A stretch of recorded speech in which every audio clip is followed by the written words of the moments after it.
మన్నది లేనింటికి మహాలక్ష్మి ఏనాడు రానే రాదు.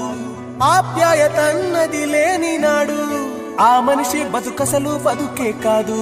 విడిపోయి కూడే వేళ భారాలే తీరేను, దూరాన నవే నాడో తీరాన్ని చేరేను.